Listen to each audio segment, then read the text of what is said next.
I had seen this story last Friday from Kurt Nimmo, and now in the aftermath of it, I want to discuss it because I get, no exaggeration, hundreds of emails a day, phone calls, message board comments, people on the street, people that I know saying, Alex, why aren't you talking about the looming evacuations of the Gulf? Well, I have talked about a Council on Foreign Relations member a month ago who told the Washington Post that he believes it's going to happen, and it could be 20 million people. I have talked about other people in government that have discussed it, but I don't know if that's true or if that is indeed going to happen. Now, the hurricane season is starting, and it's going to run right through November, right into the election, and most of the oil is offshore. The rig is 50 miles off, and most of it's plumed out in the currents even more south. And some of it has gone through the Keys towards the Atlantic. And if the hurricanes come in on their tracks, driving it in to Texas, Louisiana, Mississippi, Florida, hundreds of millions of gallons of oil hitting the beach will be a catastrophe. But I don't know if that's going to happen. And I want to be careful here. I don't want to feed into the government's hype. You know, I mean, I become more sophisticated, and it doesn't mean I'm sophisticated. I'm saying I become more sophisticated as time goes on. We didn't know what was happening in January of last year, a year and a half ago. We just knew that the military and FEMA were preparing police departments for all-out martial law, telling them there was going to be a flu pandemic that was going to kill millions. And we got the state of California, the state of New York, Illinois. We got the documents. We got the eyewitness reports from emergency managers that they were being told this was going to happen. Then, when out of season in the wrong hemisphere, this novel flu pops up, the H1N1, I went on air and I said, this could be real, or it could be hype, or it could just be a drill for federalization. I don't know. And then we saw doctors being told at the state level in Texas and other states that it was much worse. The deaths were much worse. This was in April and the following months, April, May, and then into June.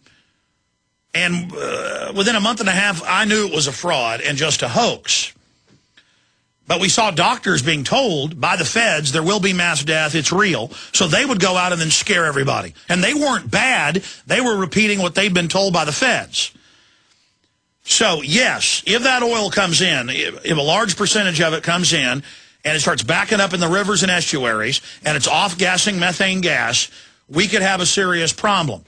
But we don't want the feds to overhype it or use the internet to overhype it, as they did the flu, to then get everybody totally afraid where they buy into a forced evacuation, 50 miles, 100 miles, 200 miles in, that will cause a collapse of the economy in those states and nationwide to a certain extent, and will be used as a political diversion going into the election. So let's go ahead and go over this report by Kurt Nimmo, where he quotes Matthew Simons, founder of the Ocean Energy Institute.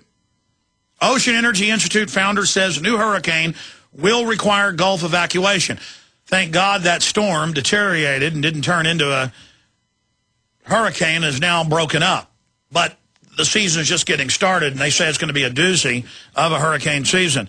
The U.S. National Hurricane Center has warned that a weather system near Cuba, centered between the islands of Acalans and Great Inagua, if I'm pronouncing that right, may move into the Gulf of Mexico this weekend, reports Bloomberg.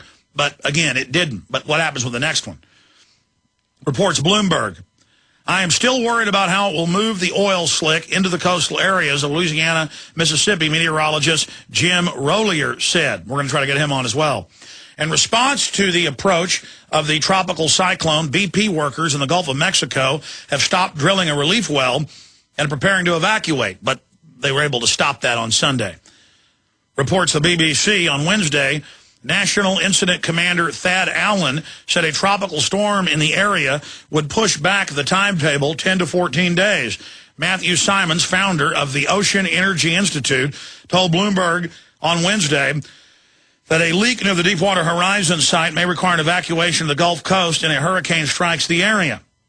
Some 5 to 10 miles away is what NOAA research vessels have provided as a deep oil leak that is growing by the day and is very toxic oil, and its gases are very lethal, and basically if we have a hurricane now, we need to evacuate the Gulf Coast, Simon said. That's a pun, Simon said.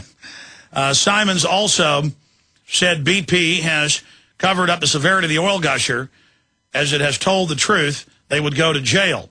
And then we go over all of that. And it goes on June 24th, Matthew Simons, who's a member of the Council of Foreign Relations and subscribes to the Club of Rome's Limits to Growth propaganda, says he's also a proponent of peak oil. So it just sounds like he's out there hyping it. And I'm not saying we shouldn't be concerned. Just my opinion is this could be used as a diversion and as a distraction and as another federal takeover drill, just like the flu was, which they now admit is a fraud. British Medical Journal, EU 47-member board, Wolfgang Wodarg, who we had on. But we're going to work on getting both these individuals that are quoted in this article on the show as soon as we can.